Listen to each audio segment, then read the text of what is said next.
Good morning, Minister. Are you well? I hear you, we hear you have contracted this virus. We do hope you would be over it in a flash, but all best from our side. If you can just unmute yourself, Minister.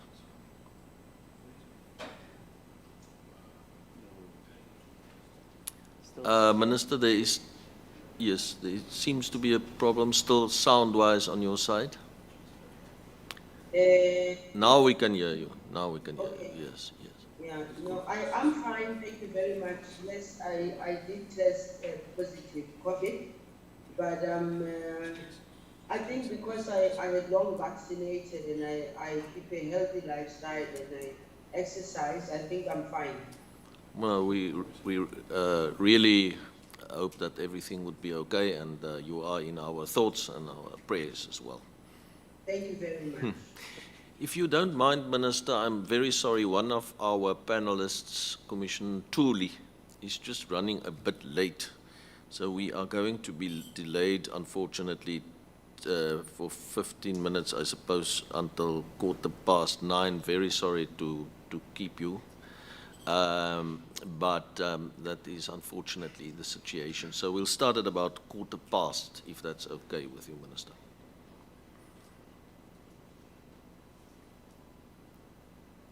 Yeah, we can't, yeah, okay. Thank you so much.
Good morning to everyone.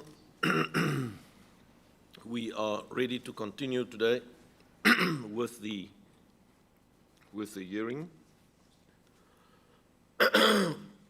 Sorry for that. We are joined this morning by the Minister of Social Development, Minister Zulu.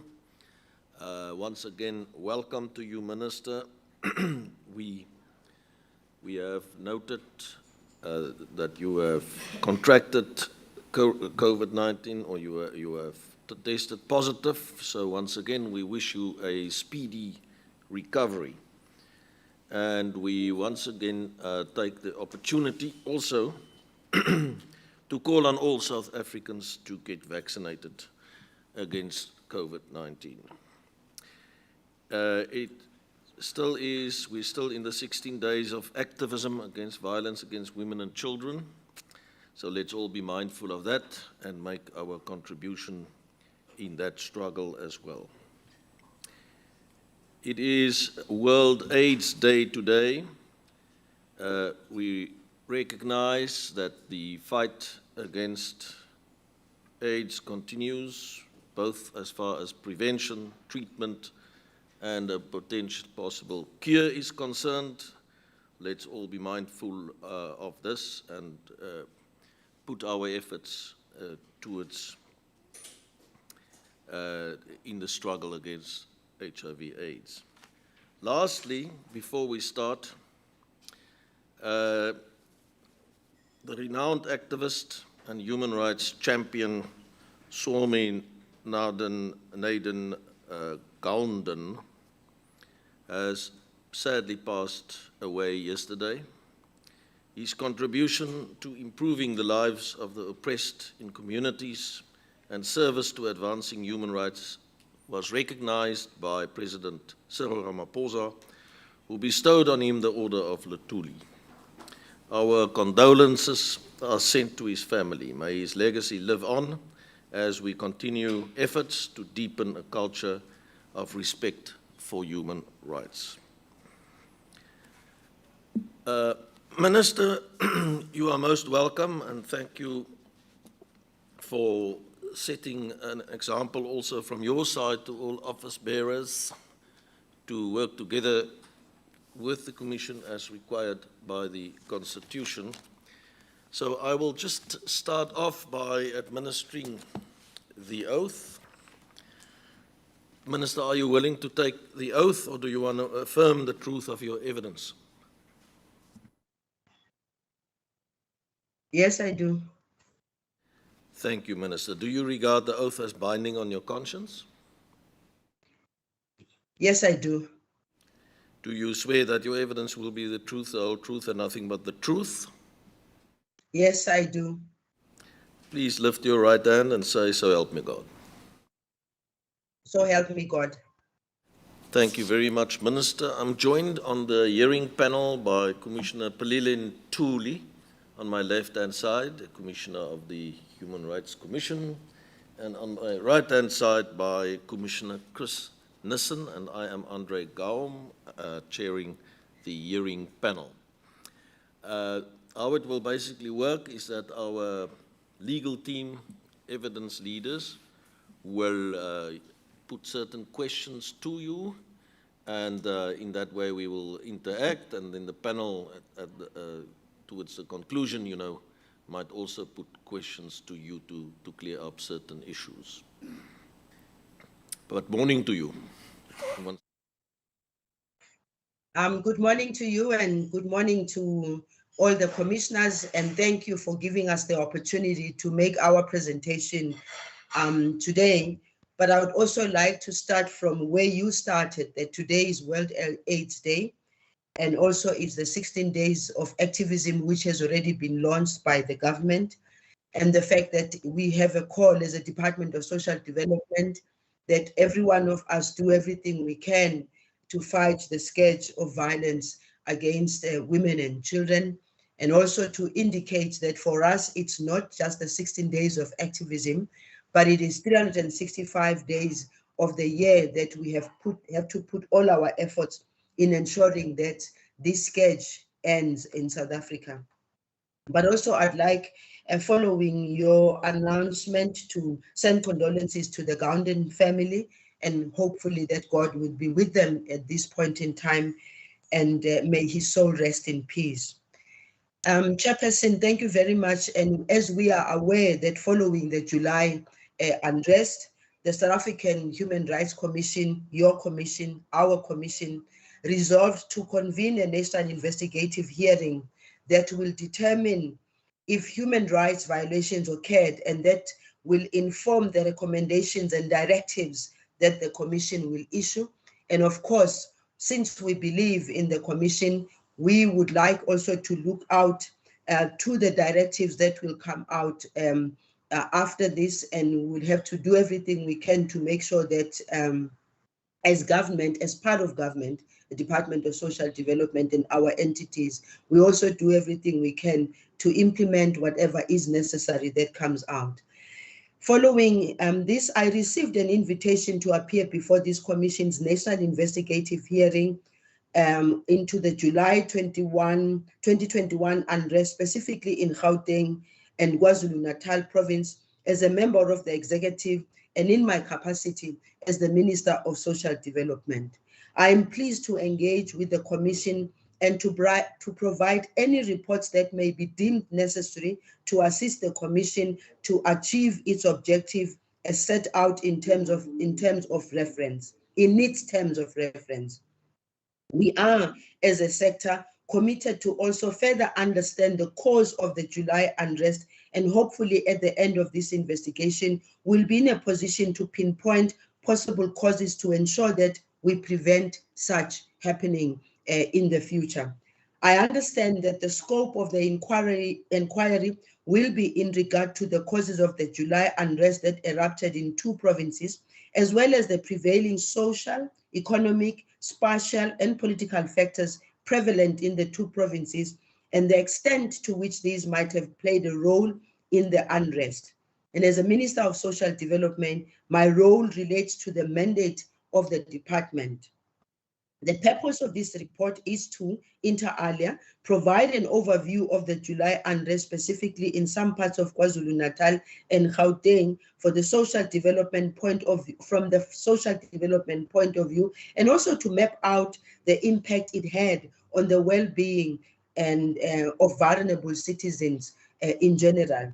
We speak about vulnerable citizens because as a Department of Social Development, we are responsible for the well-being of our citizens and focusing particularly on the vulnerable, but social development overall is about every South African citizen.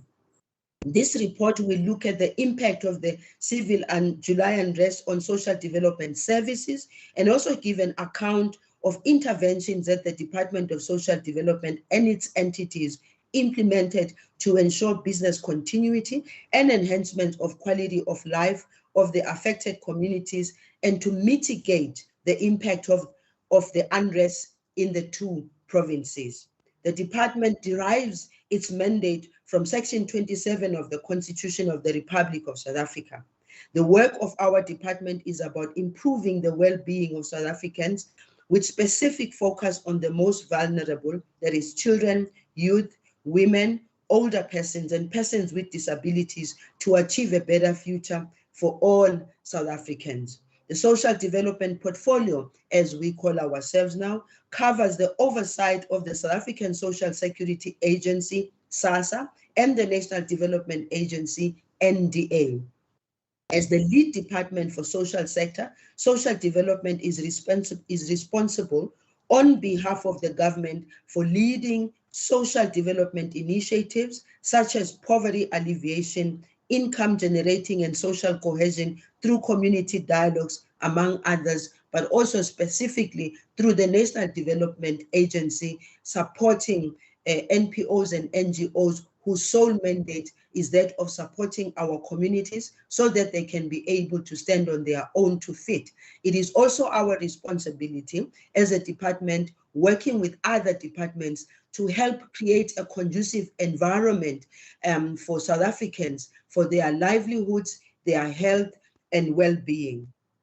Our work, together with that of social sector partners, civil society organizations, community and faith development agencies and private sector organizations is essential to achieving a sustainable and prosperous future in which all South Africans are able to take responsibility for themselves, be successful in their lives, and participate in their communities. Part of our task is to make sure that government, civil society, and all others who have the capacity and capability assist in creating a conducive environment for our people.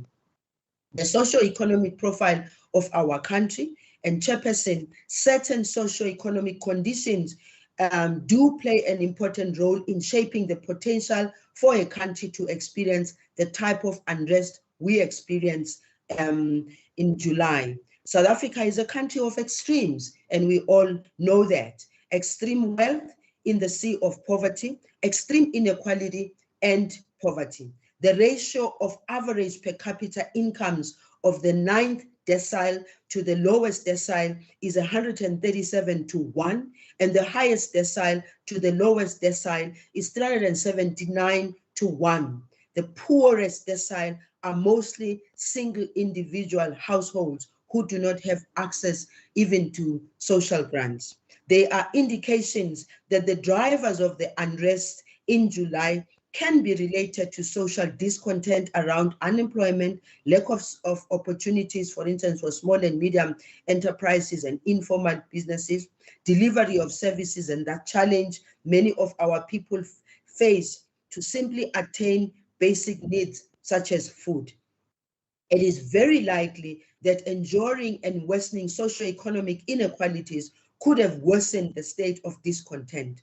High levels of inequality and the realization that it is getting worse can fuel discontent, which enable people to be easily mobilized towards protest action that often spills over into violence and unrest. And at this point, Chairperson and commissioners, I do want to indicate that part of what is our responsibility as a Department of Social Development is about looking at also even the issue of violence in general in South Africa, let alone the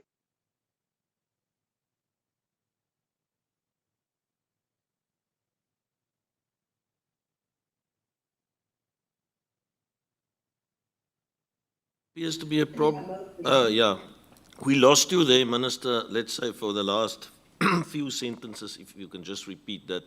The sound stopped on our side. Sorry for that.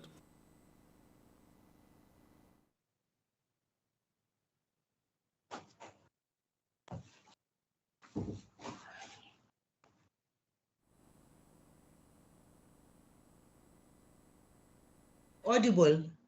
Yes, you're audible now. Thank you, Minister. Oh, thank you. May I also indicate, Chairperson, that we have instability. I have an instability as far as connectivity is concerned. I think that I will ask for whenever it goes down, I will indicate, because I've got a bit of a network problem. But also to indicate that as it is, as you have indicated, I contracted COVID. So at the end of the day, so I also get a bit hot because it's quite hot today. No problem. Yes. We understand. Thank you very much. Unemployment, especially amongst the youth who constitute the large number of South African population, what we normally call the youth bulge. Almost 30% of South Africans, 5.10 million or 28.6% reside in Gauteng, with 3.47 million in KwaZulu-Natal, which is 19.4%, making up almost half of all youth in South Africa. It excuse me, it therefore came as no surprise that the face of the July unrest was in the main young people. And also the role of food crisis and high food prices in political unrest is highly accepted, especially in countries with the highest levels of inequality, such as South Africa. Despite being an upper middle income country, food insecurity, malnutrition, and child stunting remain unacceptably high. The proportion of people in South Africa living below the food poverty line was 25.2% in 2015, and that is Stats SA 2017. Almost identical to the proportion of stunted children. Economic access to food is constrained by high rates of unemployment and low incomes among large segments of the working population. Statistics South Africa conducted a survey between April and May 2020 and found out of a sample of 2,688 individuals, those who received no income increased from 5.2% before lockdown to 15.4% in the 6 weeks of the lockdown. The proportion of those who received an income decreased from 76.6% before the lockdown to 66.7% during the first 6 weeks of lockdown. The proportion of individuals experiencing severe hunger increased from 4.3% when the lockdown started to 7.0%. This correlates with the National Income Dynamics Study Corona Rapid Mobile Survey, NIDS-CRAM, which indicates that more than 10 million people are experiencing hunger on a regular basis. The advent of COVID-19 has exposed pre-pandemic fault lines and laid bare some of the sobering truths in our society. And one is hoping that the lessons that we are learning from this will also help us to improve our systems and to improve our support to the most vulnerable. The impact of the July unrest on social development portfolio.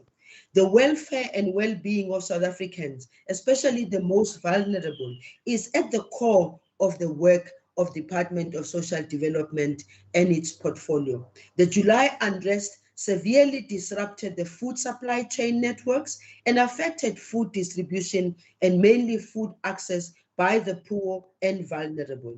This is because the disruption had an impact on the department's community nutrition and development centers, which we call CNDCs, and the houses where food is stored in some of the store pack houses, and some of the store houses were burnt down.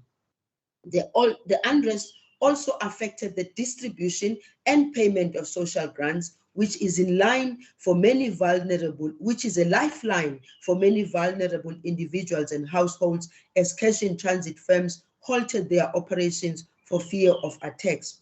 Luckily, at the time of the unrest, about 90% of the grants had already been paid for July. The DSD portfolio services were also disrupted as DSD and SASSA offices some of the DSD and SASSA offices were burnt down, which resulted in clients' personal files destroyed and computers were also stolen. The unrest in KwaZulu-Natal and Gauteng occurred at a time when the DSD portfolio was experiencing an increased demand for its services, and we were implementing programs that are aimed at mitigating the impact of COVID-19. The KZN province was greatly affected by the violence as the economy of most impoverished affected areas was brought to a standstill with dire consequences for vulnerable and poor. To date, some of our offices have not returned to full operation due to the destruction, as well as issues of budget and all on our side in ensuring that we get them back to normal. And I do want to indicate, Chairperson, that as a Minister of Social Development and the department and the CEO of SASSA and the former CEO of National Development Agency, we did visit many of these places. We saw for ourselves the destruction that happened. So we speak from the experience of having seen, but also we speak from an experience of having had conversations with the communities on the ground, both in KwaZulu-Natal and in Gauteng, but also the MECs of both provinces were really up with us going around in checking what was happening. Now I will deal with the rapid assessment. The department conducted a rapid assessment to determine the impact of July unrest on individual households and communities, focusing on child well-being and services in the most affected districts in KwaZulu-Natal. Key dimensions covered include food security, that is SASSA and DSD, psychosocial services, child well-being, social mobilization, rebuilding and creating sustainable livelihoods, access to social services, tools of trade, and infrastructure. And I do also want to indicate here, Chairperson, that we did not work alone. We fitted within the overall government plan from national, provincial, and local. We contributed also as a Department of Social Development in the overall plan of how we were supposed to respond. But of course, from a Department of Social Development, we were expected specifically to focus on our areas of work. And also, I do want to indicate here, Chair, that there was a mobilization of NPOs and NGOs. Some were mobilized by the communities themselves. Some of them worked with us in ensuring that some of our people who were struggling, particularly with food and other necessities that they needed, they were able to receive those. The department also embarked on the collection of real-time monitoring tool, RTMT data, in selected households to determine the state of child well-being against the 7 key domains, particularly in the most affected districts in KwaZulu-Natal, that is Umgungundlovu and Herikwala districts. These reassessments included 47 children from 34 households that had previously been assessed in February 2021 as part of the rapid assessment study on key child well-being indicators. The rapid assessment documents key findings in relation to public violence in KwaZulu-Natal and Gauteng, and how it has impacted on community households, and communities, households, individuals, child well-being and services. It presents summary information on the key dimensions, including tools of trade and infrastructure, access to social services, food security, child protection services, child well-being, psychosocial services, and social mobilization. The findings provided important insights into child well-being indicators across 7 domains, mainly education, economic strengthening, child care protection, including violence and abuse, access to health services, nutrition, HIV.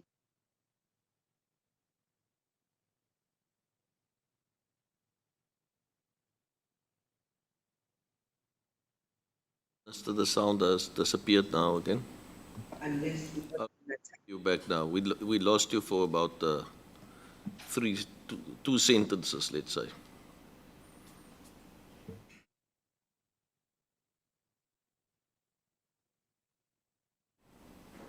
Yes, Minister, we can't hear you at present. hear me now. Yes, we hear you now, Minister. Okay. Thank you very much. Maybe I can just take a step back to the findings provided.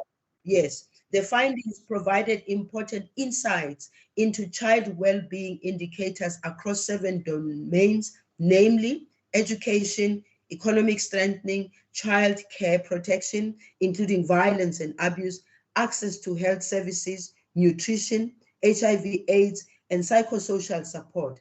Data from the initial assessments provide empirical evidence on the increased vulnerability of children and households that were affected by the July unrest in KZN. These findings highlighted the following: food insecurity, economic well-being, and childcare and protection have significantly deteriorated due to the violence. Long-term effect of these negative impacts of the violence has the potential to further worsen other areas as well if these are not attended to urgently. Increased risk of malnutrition, as well as negative impact on psychosocial well-being and health of children. Concern on child protection and increased risk of violence, abuse, and neglect. So number 5 is the DSD portfolio response to the July unrest. Following the rapid assessment and consultations with affected provinces, key short-term immediate interventions, provisions of psychosocial support services, provision of social relief of distress, provision of food to the most vulnerable households and individuals, social mobilization, and rebuilding of sustainable livelihoods were put in place to ensure citizens have access to services. And Chairperson, this can also be juxtaposed against the time then and the time now for us to check whether our communities have managed to go back to normal as far as the unrest is concerned, as far as the impact of the unrest was concerned. Infrastructure, tools of trade, and access to social services. The destruction of infrastructure and equipment hampered the delivery of services to those most needed. And again, as I indicated earlier on, we did visit some of those offices in KZN and the offices here in Gauteng, and we saw for ourselves the destruction that happened there, including the looting of some of our equipment as a result. As a result, the non-cumulative working days lost at SASSA offices in KZN since the public violence emerged was 11 days, while in GP, the total number of 5 working days were lost. Services of SAPO offices in Alexandra, in Gauteng, Alexandra, Soweto, Maponya Mall, Kempton Park, Albertine, Jimiston, and Tshwane were disrupted as offices remained closed for a week. In KZN, 21 SAPO offices in Umgungundlovu, Ugu, Herigwala, and Ulundi district experienced severe destruction. As such, there is the impact on clients using merchants, ATM, and that had an impact on our clients using merchants and ATMs. In Gauteng, 25 SAPO branch offices across the 5 districts were damaged. To date, only 10 are still not fully functional, and mostly the ones in malls, for instance, the Jabulani Mall. The child protection, several children were arrested. Well, maybe several is an understatement. Many children were arrested in Gauteng and KZN for acts of public violence. In Gauteng, the majority arrested were from Ekurhuleni and Johannesburg. All the children, according to the information that followed, according up to our inquiry also as a department, all the children who were arrested during the period of public violence were assessed accordingly in line with the Child Justice Act and placed with their parents. Psychosocial support services. Social work and psychosocial support services were rendered to individuals and families that experienced the trauma associated with the July unrest. Other services included household profiling, referrals, including assisting with birth certificates and IDs, social relief and placement of children in places of safety. During the period of unrest, 1,060 people were provided with psychosocial support services, 327 of those being in Gauteng, 761 of those in KwaZulu-Natal. Here, I must indicate, commissioners, that the department working together with provinces, of course, our responsibility as national is to focus a lot on policy issues, a lot on the planning, a lot on the research and all, and the provinces are the ones that really do a lot of the work that we talk about. So when we talk about psychosocial support and all that, those these systems are in the provinces where people live. Food security and distribution, all clients screened in Gauteng were referred to DSD Food Bank for food parcels, including those distributed to antiretroviral treatment patients in clinics across Gauteng. And again, I must say, Chairperson, we visited the DSD food banks together with the Social Development MEC of Gauteng and the HOD, as well as the officials, just so as to make sure that there was adequate supply to support our people. During the period of unrest, over 64,240 food parcels were provided, feeding 322,964 individuals in Gauteng, while over 251,000 103 meals were also provided to the affected individuals through center feeding program at the Community Development Centers, CNDCs. In KwaZulu-Natal, a total of 61,478 meals were provided to those in need. The CNDCs provided cooked meals distributed to destitute individuals from 154 households in Ward 103 and 77 in eThekwini South. Some CNDCs were operational, but have been somehow affected by the public violence due to vandalism and looting of the shops. SASSA in KwaZulu-Natal issued food vouchers to 5,518 destitute families to the value of 3.862 million, benefiting more than 16,554 individuals per family. The 22 families affected by death in Phoenix and Inanda received food vouchers totaling 15,400, whilst the 28 families affected by fire in Northgate in Pietermaritzburg were assisted with food vouchers. Solidarity Fund issued 135,715 food parcels, feeding 678,575 individuals. 81,429 food parcels were provided to affected households in KwaZulu-Natal, feeding over 407,145 individuals, and 54,286 food parcels were also distributed in Gauteng, feeding 271,430 individuals that were affected by the violence. Social mobilization, rebuilding and creating sustainable livelihoods.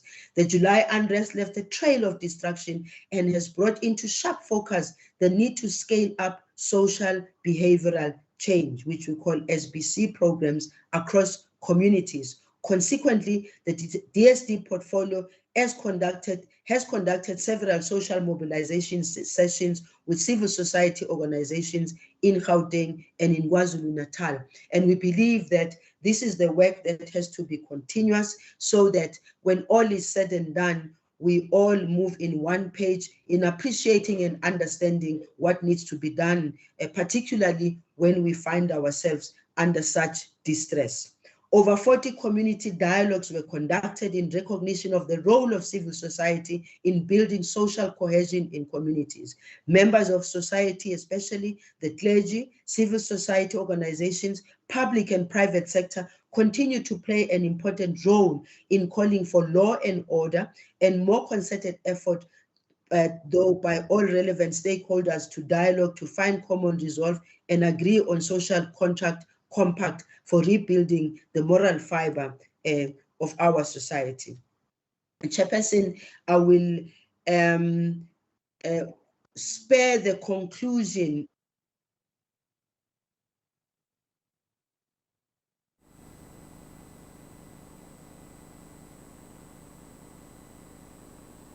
Sorry, Minister, we're losing you again in terms of sound.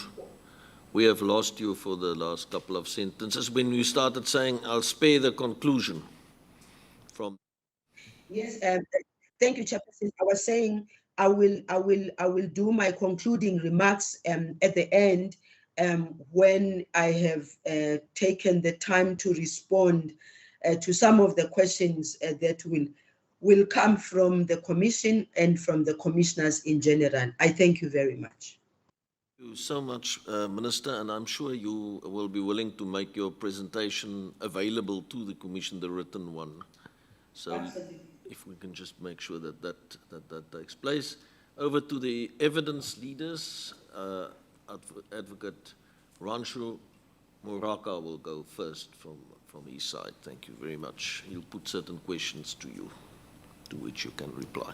Good morning, Minister. Am I audible? Can you hear me? Yes, I can hear you very clearly. Minister, I'm Mr. Moraka, and I'm joined by my colleague, Advocate Nkloko. I'll be asking most of the questions, but she may perhaps want to intervene, so don't be startled when another voice interjects. Chairperson, Minister, thank you so much. That was a very substantive presentation, and it covered a lot of ground in terms of the kind of landscape we wanted to establish, the socio-economic landscape we wanted to establish. But perhaps there are still one or two questions that are left over, Minister, that we can just address. And let's start with this relating to your presentation.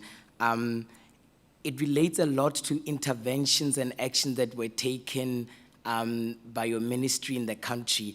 Did you by any chance do a comparative analysis to see perhaps how other countries or other nations that are similarly situated like us were responding to COVID-19 and were responding to their own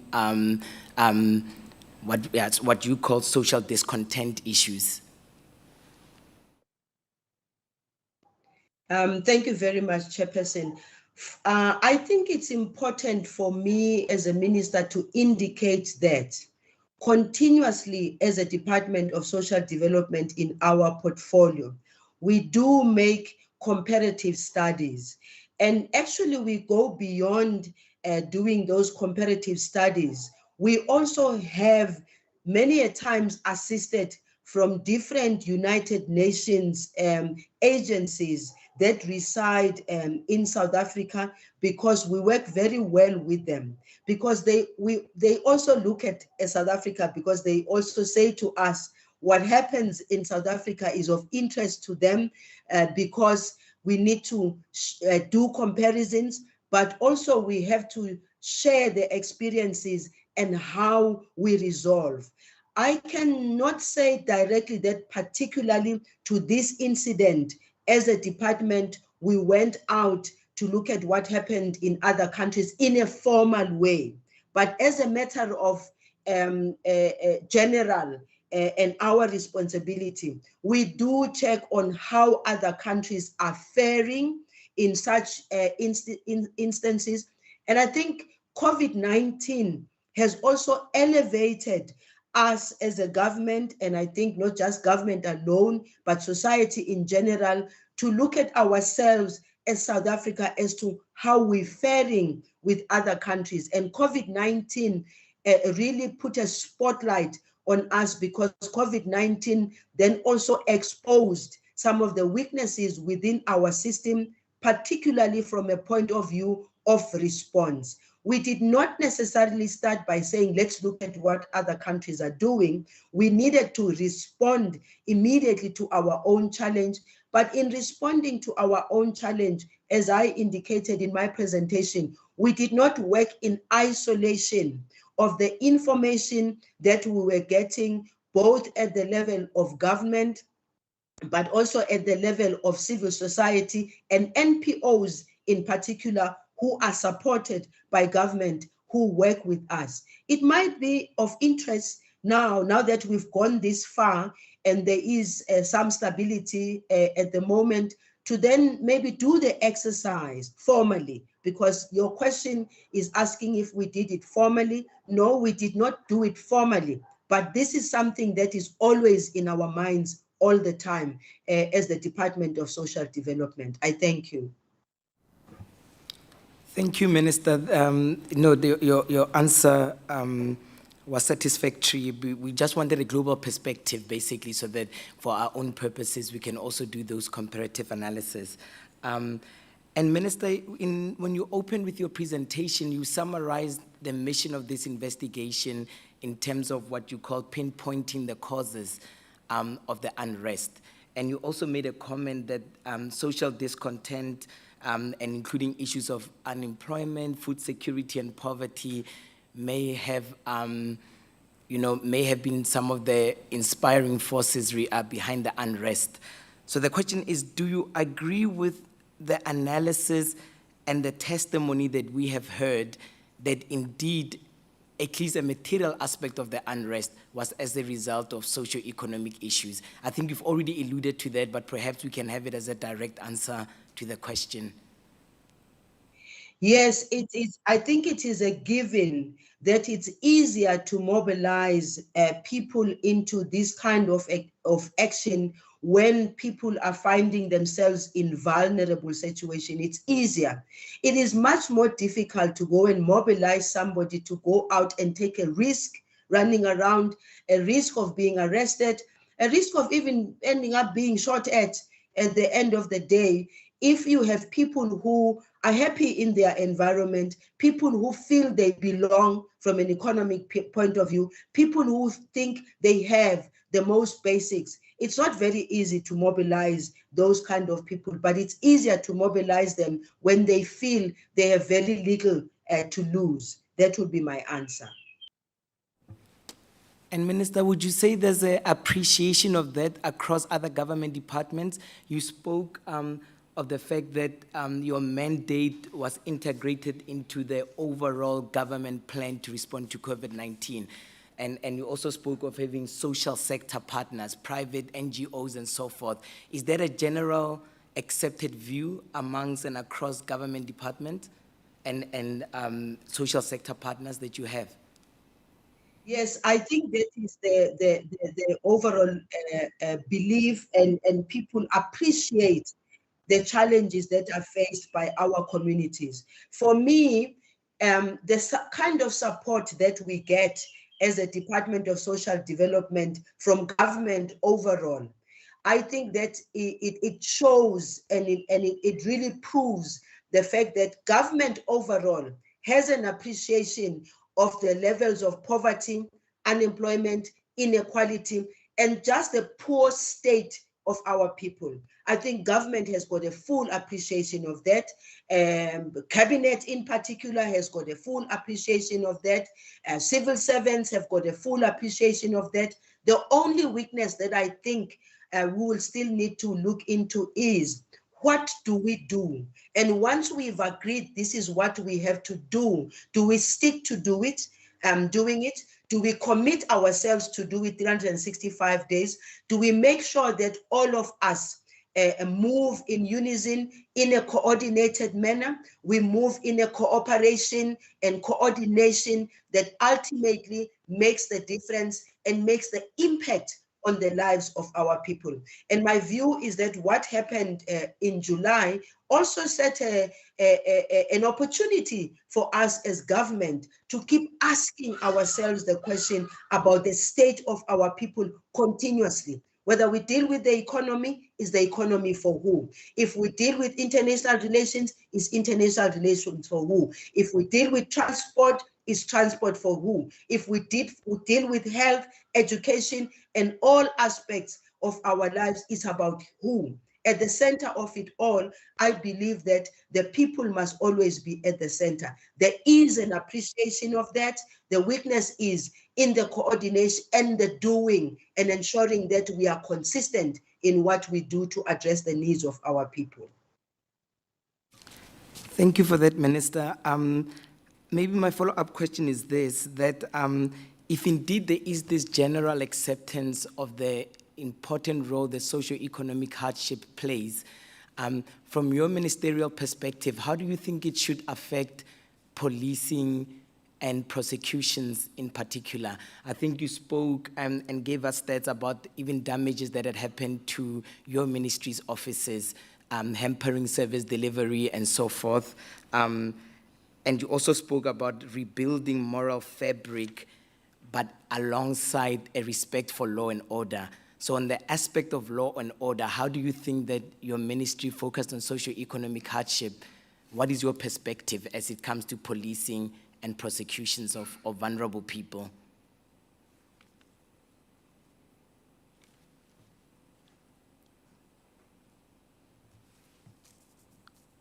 Yeah, Minister, I think you are, yeah, there we go. Yeah, if you... Yes, as I indicated earlier, my network keeps on going up and down. Well, in answering this question, I think from a Department of Social Development point of view, we feel that law and order must always prevail in South Africa. And law and order goes a long way in even protecting our citizens in general, never mind on the issue of unrest.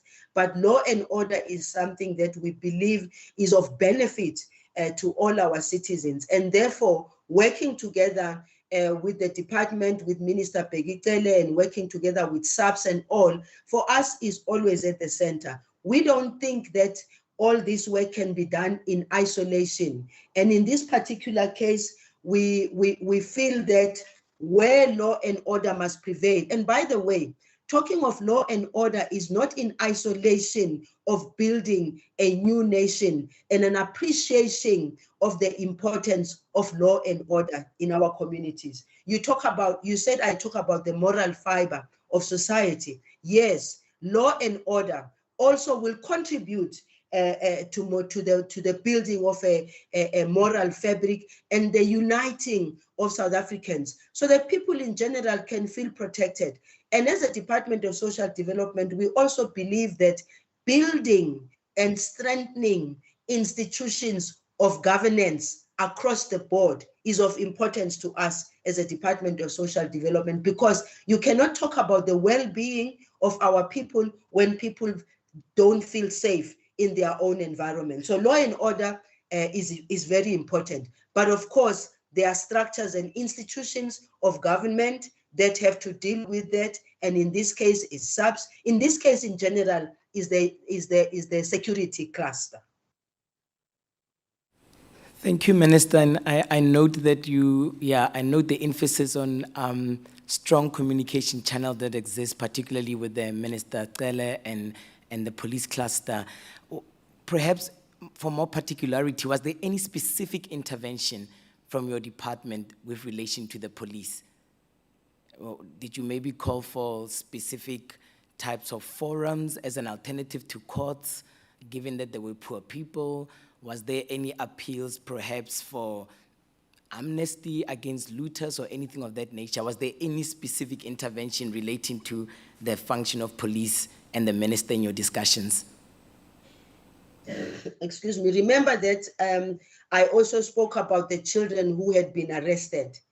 And we had to work together with the Department of Justice, together with the police, because as a department, we are also responsible for the Children's Act. We are also responsible for children. But of course, we are responsible for children not in isolation. Many other departments are responsible, but overall, the well-being, and in particular, those that are vulnerable. So I can confirm to the fact that whenever there were meetings that were called to have a discussion about how we feel about children who have been arrested and the need for those children to be released to the care of their families, but also the psychosocial support that needed to be done. We contributed overall to the discussions with regard to that. And we will continue to contribute, by the way, because when we talk about issues of law and order, women and children suffer when there is no law and order. The issue that we started with of 16 days of activism against violence against women and children, all that has got something to do with safety and security for our communities. Yes, we did contribute directly. And that's why, for instance, you have the issue of the children who were released because of the conversations.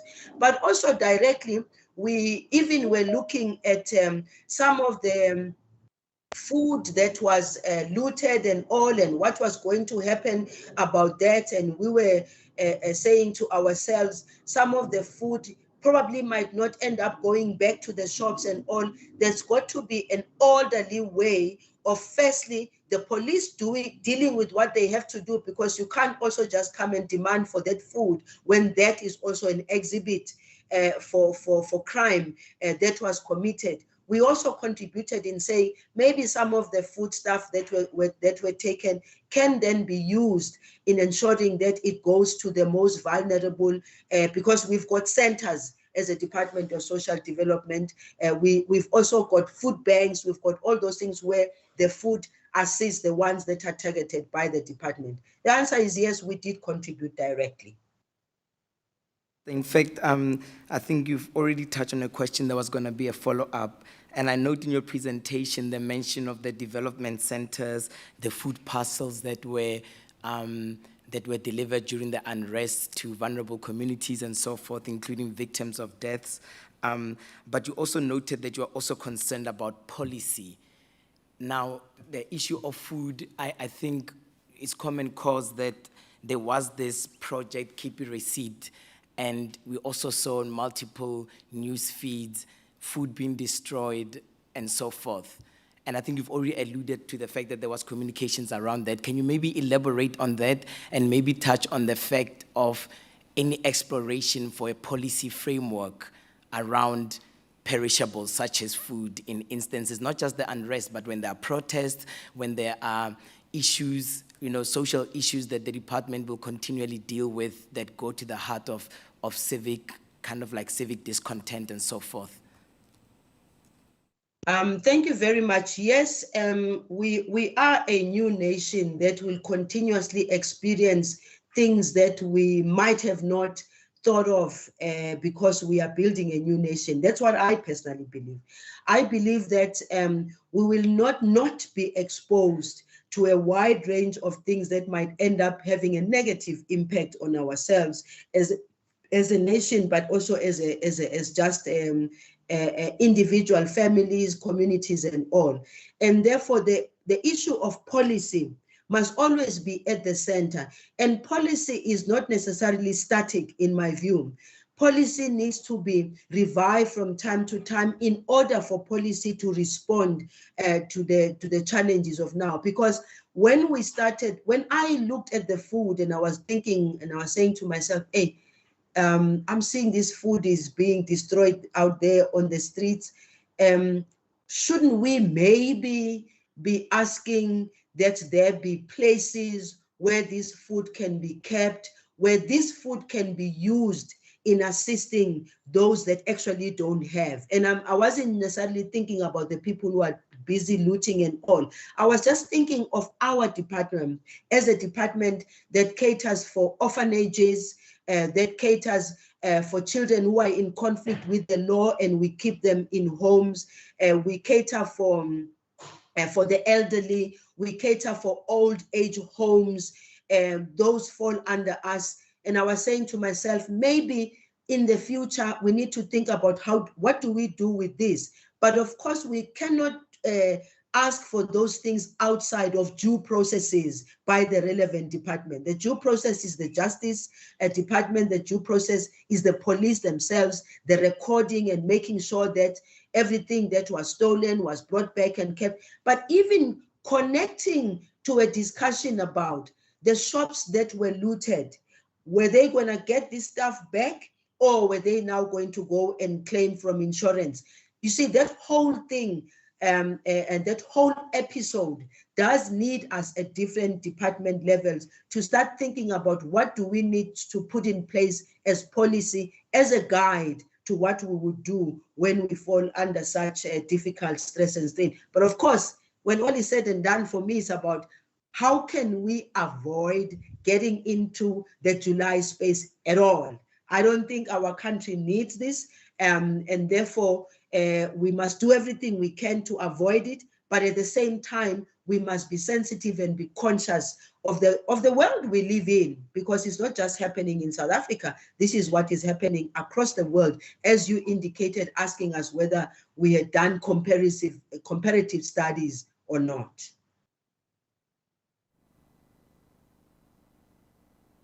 Just a short one, Minister. I'm appreciating the justice mandate, the mandate of the police and your police, notwithstanding those specific mandates.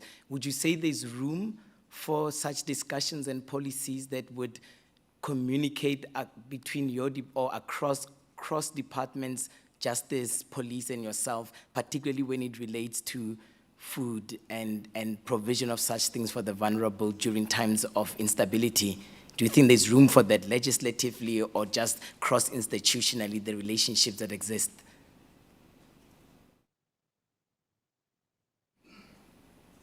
I think you're frozen again, Minister. We'll just bear with you for a few seconds. Can you hear me now? We can hear you now. Yeah, absolutely. I personally believe there is room for further discussion. And I think it's good that the Commission is doing what it is doing right now, because it is the Commission with its constitutional mandate. So it would be important, as I said in the beginning, for us to look out for the final report that comes here, because what you are raising right now is something that I'm sure will find itself or will resonate within the report of the commission, but all other reports that have come through, there is room for us to take a step back and look and say, these were the causes, these are the challenges that we face moving forward. These are the things that we need to do. What is it that we need to change from a policy point of view, from a practice point of view, from strengthening of our institutions and coordination between the government departments themselves? But more than anything else for me, I think there is room, because I personally feel that this was a challenge that will teach us for the future about issues of agility, issues about when do you respond, how do you respond, does your institutions of governance and your structures, are they able to respond adequately and in quick, well, maybe let me use the word agile in responding to such challenges. Thank you. Minister, I don't want to exhaust this point, so I'm going to ask one last question and then move to my final two questions. Minister, you made reference to, you painted a very dire picture of our socio-economic situation in the country. One of the expressions you used was extreme poverty in a sea of wealth. And you also spoke about the vulnerable as being, although the department is concerned with the social well-being of all South Africans, but the vulnerable are at the center of that. What did you as a department make of the destruction of food? I mean, I understand all that needs to be done, what we can learn from it to prevent it, but what was just, taking into consideration your concern about building the moral and social fabric? What was the department's sensibilities when all of that was happening, the destruction of food? And it can also be your personal opinion as a minister. Well, in fact, one can never be happy with food being destroyed when, again, you know that there are people who need this food. One can never be happy when you know that many of the people that need the food actually had very little to do with the unrest itself. When we talk about extreme poverty in South Africa, it pains us because we are not a country that does not have a capacity and capability of taking care of its citizens. We are not a country that does not have the food. We are not a country that is struggling because there's extreme drought, there's extreme this, and therefore the food is not there. Food is available in South Africa. In my view, it is about the distribution of that food. It is about the accessibility of the food to our people, but it is also about mobilizing our communities to also know that they can contribute themselves towards growing food, having food gardens, and a whole lot of other things that they can do. So we don't feel very good about the destruction and the destroying of food in a country where many of our people still go to sleep without food. Thank you, Minister. I wanted to also touch on this, the work you have done on social cohesion and social work and counseling services. Now, you did mention at the beginning that the department is also concerned with the social development of all South Africans.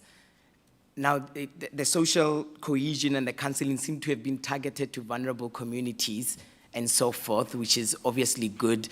Those who need the most should be prioritized. But after the, given the what happened after the aftermath in terms of accounting to the whole country at the level of counseling and making sense of the death and destruction that happened, is there plans underway or has such a thing done for mass national impact adjacent the vulnerable communities? Thank you very much. I think you will recall from the very beginning when in my opening, I spoke about the fact that social development is about the well-being of citizens. Social development is about the well-being of every individual in our society. And if I may just go off the track on this one to say, when I was appointed as the Minister of Social Development, I sort of like went around the world from checking at what are what do countries do when they what do they mean when they talk about social development? What are the programs that they have when it comes to social development? And I Googled a lot of work from African continent, Asia, Latin America, and I ended up with a very interesting a read that I found of the Brunswick in Canada, where they say social development is about the well-being of each and every individual in society and how they are enabled in the journey of being citizens. And so I move from that point of view. That's why I say social development is about everybody who needs the assistance of social development, irrespective of who they are, irrespective of who they live, because I can make the example, for instance, right now, that people are suffering from COVID-19, the impact, the deaths, the loss in their families and all. And it has not been choosing whether you are in the extreme poverty area or you're wealthy. It has been hitting everybody. And therefore, our psychosocial support as a department goes to each and everybody who needs it, who calls for it. And so when we talk about our social workers, for instance, we talk about social workers who are supposed to cover everybody who needs the support of social work. But of course, we end up saying we're focusing more on the most vulnerable because they are terribly disadvantaged. The kind of support that some of us who are privileged can easily get by picking up the phone and calling some private social worker or whatever. Not that I do that. I've got enough social workers in the department to deal with my own issues. But as I say, it's not just about the most vulnerable. It is about every citizen. And should anybody in South Africa need the support of social workers, the department, at a provincial level, we have social workers available. And I might make the statement, obviously, that we do not have enough or adequate social workers to cover everybody. But as far as we are concerned as a department, we are supposed to be there for everybody. That's why the psychosocial support that was given, for instance, in Phoenix through the province, did not ask whether you are from poor community or whatever. If you needed it, you need to get it. In fact, I've been saying to the department, we need to move beyond saying if people need it. Because we go to the communities and we see the pain of some of our people from a whole range of other issues of psychosocial support that they need. And the issue of social cohesion, for instance, it's important that people know they have the right to call on the department and ask for the help that they need. And we don't choose. We don't discriminate, maybe I may use that word. We don't discriminate about our services. No, definitely, Minister. But I can also imagine that sometimes the departmental resources or the ministerial resources can be stretched.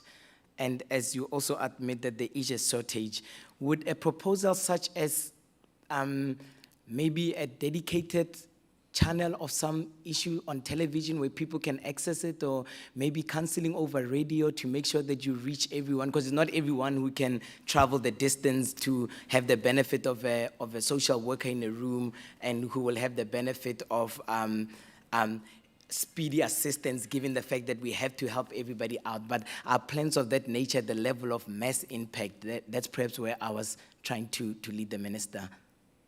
Oh, okay. No, thank you very much. That is for communication. Support should always be at the center of the work that we do. But more than anything else, I personally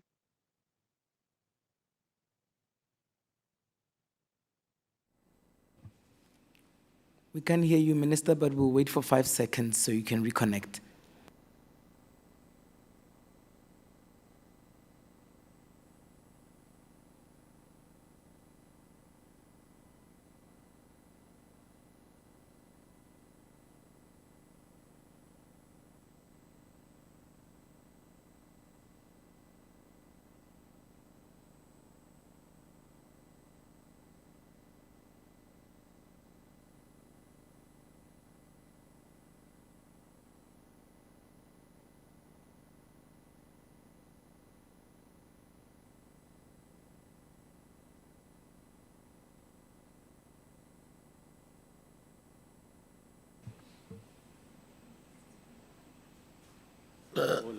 Yeah, maybe the minister should be requested to reconnect.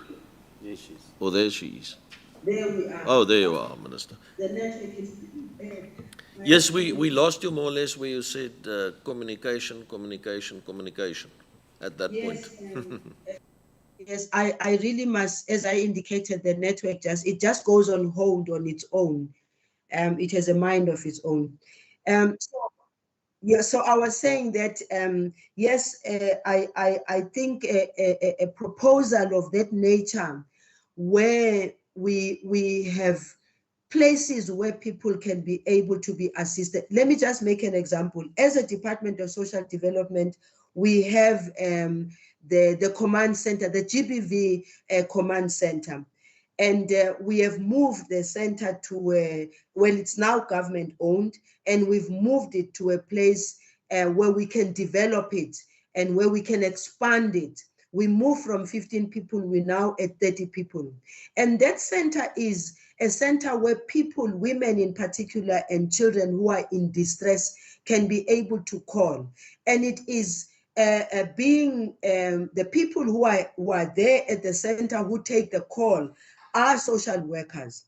So these are social workers that take time to calm down the person, get the necessary information from the person, be counseling the person also at the same time, be also forwarding the necessary information either to the police or whoever else is needed if it's in any given province to support that person.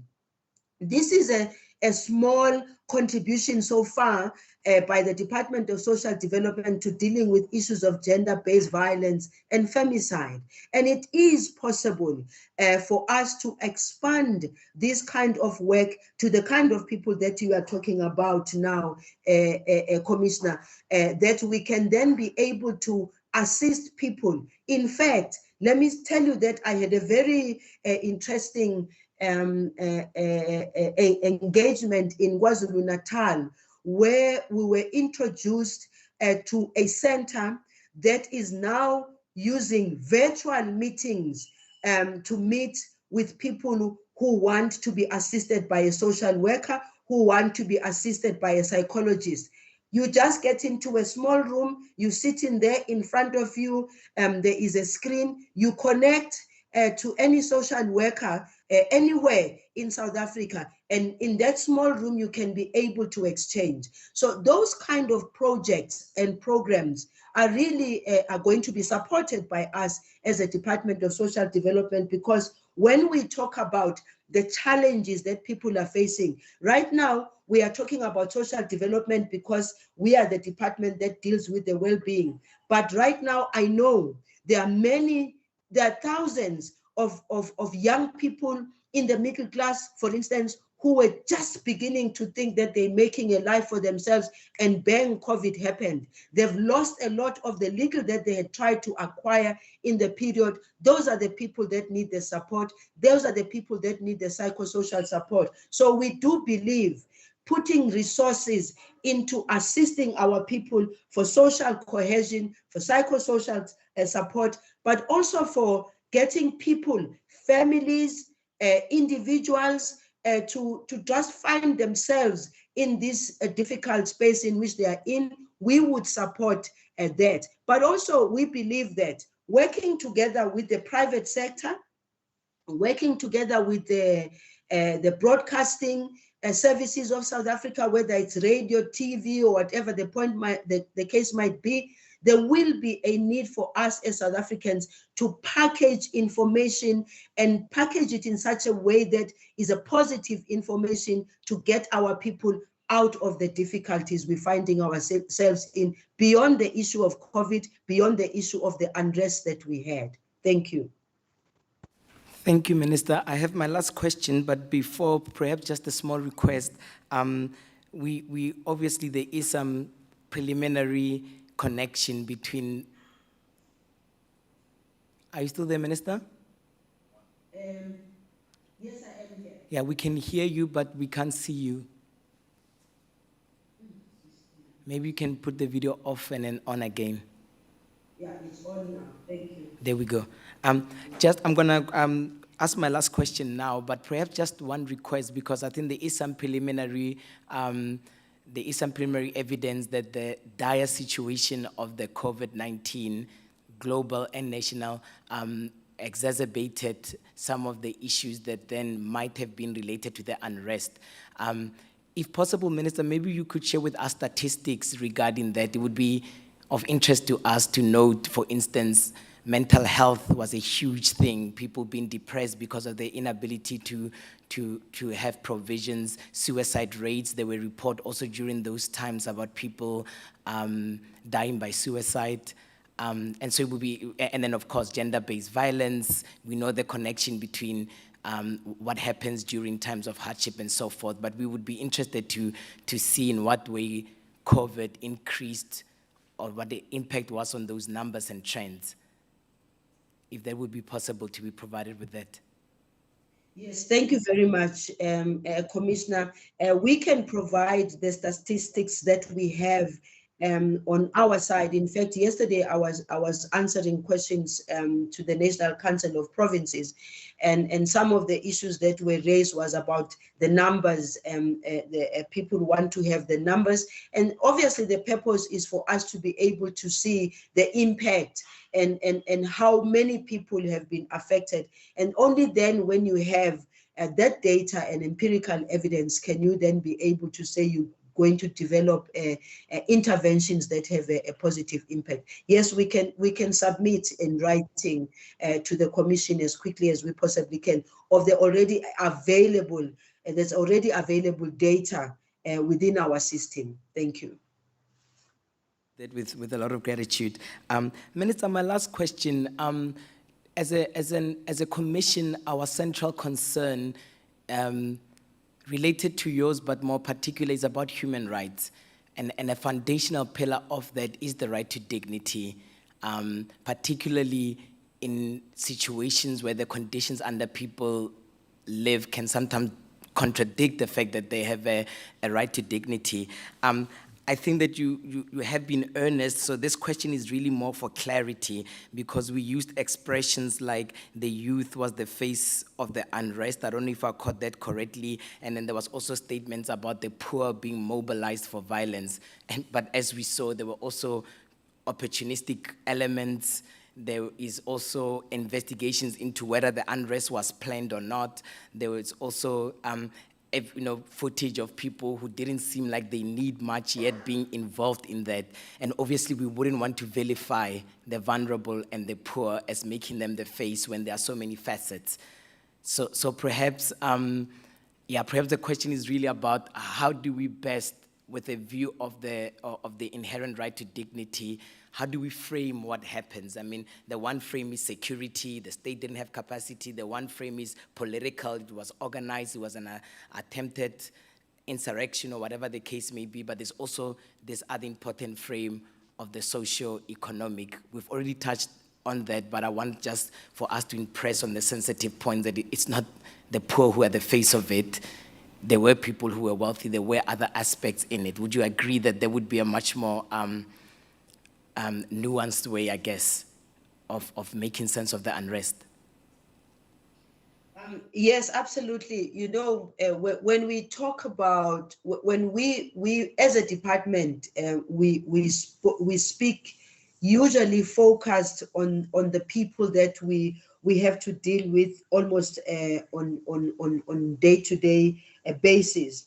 And therefore, when you talk about issues of human rights, maybe I look at it from a point of view that in South Africa, I've never regarded it a one-stop thing simply because we have a constitution. I've always regarded that the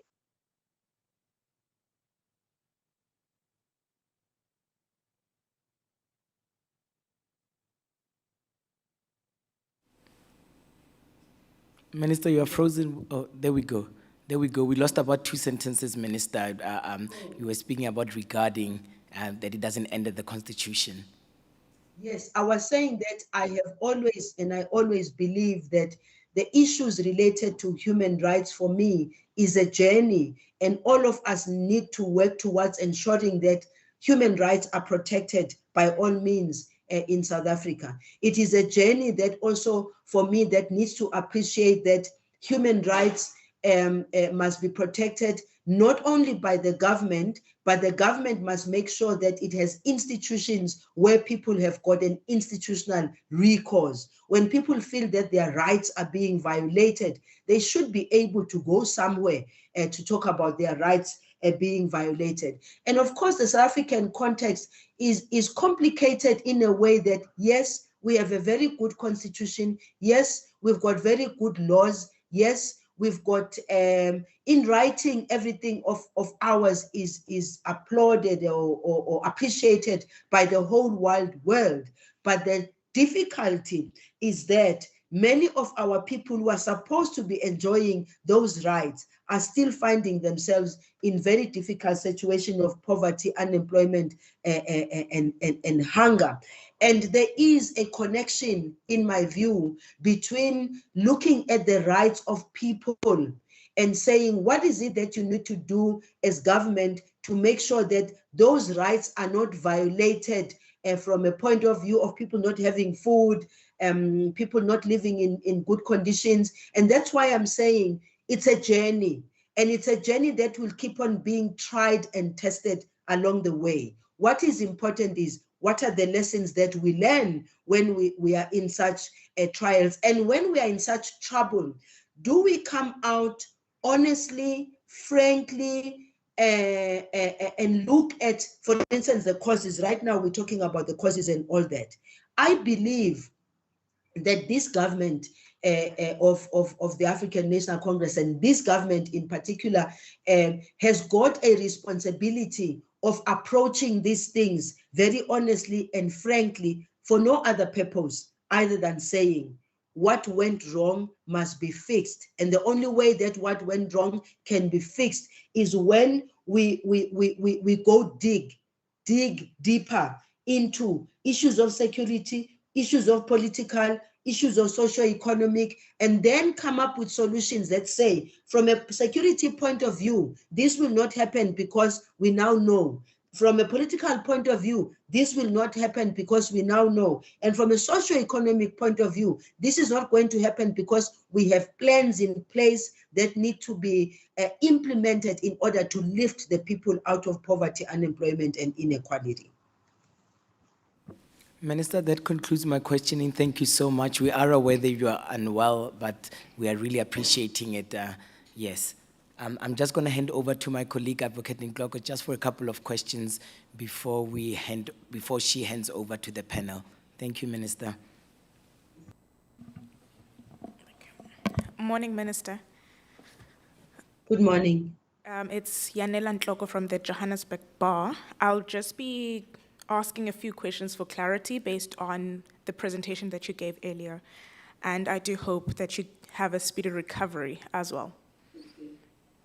Minister, in your presentation earlier, you had indicated that some households, even though they live below the poverty line, cannot access social grants. May I just ask for clarity in that, and why is that so, and how has your department sought to remedy that eventuality?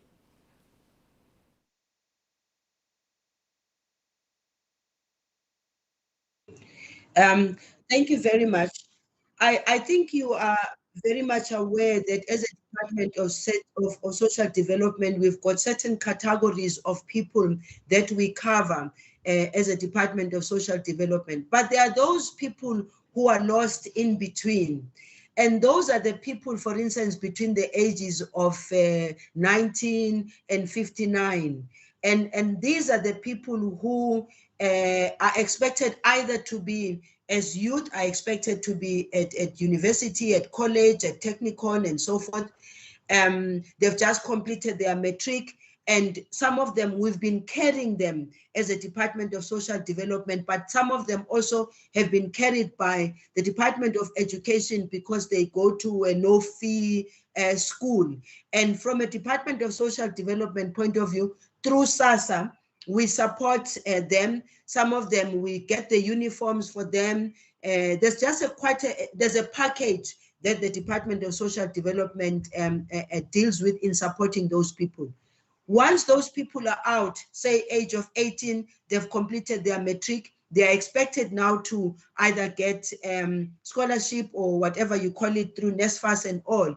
In some instances, they have nowhere to go, and they can no longer be going anywhere and be getting any grant support, for instance, from the Department of Social Development, because they've reached the age of 18 and they're expected now to either be in a job or something. And then many of them are jobless, many of them are young people. Then you have also those who have not reached the age of 60 for them to be able to get their social grant. They are in the middle, they are jobless, they don't have jobs, and jobs are very difficult for them to find. So as a Department of Social Development, we have to work with other departments such as Department of Small Business Development, Trade and Industry, Health and other departments to see what is it that can be done to assist. These are people who, not by their making, they cannot get the social grants, but you know that social grants,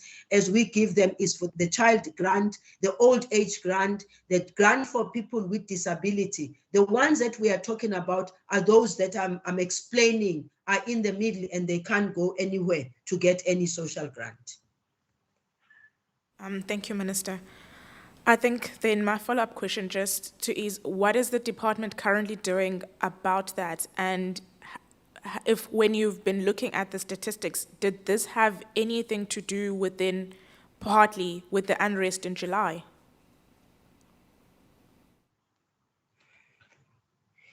Well, the Department of Social Development, in fact, I think you'll probably be aware of the fact that we are advocating for the basic income grant right now, because one of the lessons that we learned during this period of COVID-19, and when President Cyril Ramaphosa announced the 350 was announced for purposes of assisting those that had lost their jobs. And to date, we've got millions of our people now who are collecting that money. I mean, we've got up to 12-point-something million people who have applied for it. So when you ask what the department is doing about it, from a COVID point of view, I can immediately say that this is what we did as a government. Through President Cyril Ramaphosa, there was the announcement of the 350. But besides the 350, there was also an announcement on the increase of the normal social grant that our people receive for the whole year. But that is about responding to the impact and effects of COVID-19. As a Department of Social Development, we continue to contribute towards government's own discussion and debate about improving the economy of South Africa. And we know that the economy is not doing very well. The figures, the latest stats about unemployment again has gone up. And we contribute as a department, firstly, by ensuring that obviously those that have to receive their social grants receive their social grants without fail. And secondly, we contribute by supporting NPOs, non-profit organizations that are on the ground, whose sole purpose is to assist in the empowerment of our community. We have the National Development Agency, for instance, whose sole purpose is to make sure that it empowers through skills development. We empower our communities. We support cooperatives as a department. We support the Department of Small and Medium Enterprises. We have to work too closely with the Department of Social Development, Small and Medium Enterprises to empower our people. But also you are aware that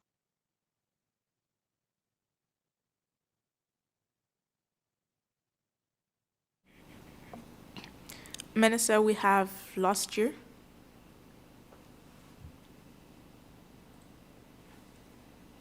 yeah, I was frozen again.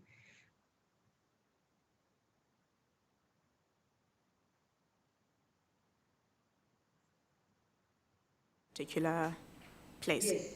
So I was saying that we don't look at ourselves as a Department of Social Development in isolation of the overall programs that government has in ensuring that we create a conducive environment for our people. I just spoke a little bit about the support that was given by the department during COVID-19, which, by the way, also included the stimulus package, part of which that stimulus package had to be managed by ourselves as the Department of Social Development in supporting workers in early childhood development, because you recall that many of them closed down and some of them were not paid. So government did also create a budget and give us that budget to pay those early childhood development workers directly to them, so that because they were not getting their salaries. But generally, I want to be appreciated from a point of view that we don't work in isolation, and we contribute towards overall discussions about how to turn things around for South Africa, especially on the issue of skills development, especially on the issues of encouraging people to find alternatives. Jobs are not there. What else can be done? What's the Department of Small and Medium Enterprises doing? Where are the cooperatives? In fact, we're even contributing towards the discussions about the economy of South Africa, which is monopolized, that makes it very different sometimes for even the people that we are supporting with skills development, who are producing something, whether it's vegetables in vegetable gardens where they can be able to go and sell, whether cooperatives are producing the mask. Is anyone procuring those masks from those cooperatives which we are supporting? As it is, I was in KZN last weekend, and I went to a home that is a shelter for women who have run away from abuse. You will not believe the kind of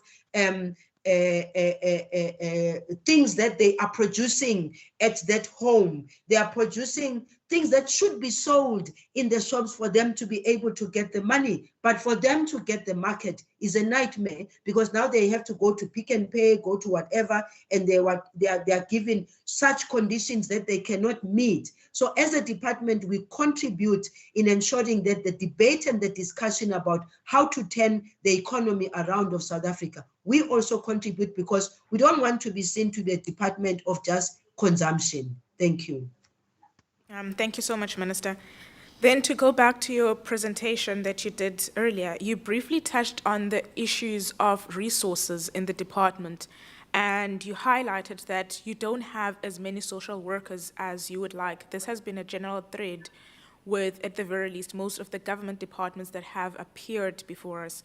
May you then kindly just assist the Commission with what are the issues that you've had in relation to resources in the department, and what are the challenges you've also had in resolving these issues in relation to resources? Thank you very much, Commissioner. I would like to start from a point of view that from an overall budgetary challenges or financial challenges that our country is finding itself, and therefore, as a department, like all other departments, having had to cut our budget, and in particular the demands that were made on the fiscus in as far as COVID-19 is concerned, and the fact that we needed to pool our resources to really respond to that. We, as all other government departments, were affected by that. And that's a 3-year period. The cuts that we have are within the period of 3 years. And so even when the economy is beginning to pull itself up a little bit, not much, we are going to be in a period of not having the resources that we need. We are going to have to be innovative and creative about who do we go out and partner with. Here's an example. You now have the Solidarity Fund. The Solidarity Fund also reached out to us as a department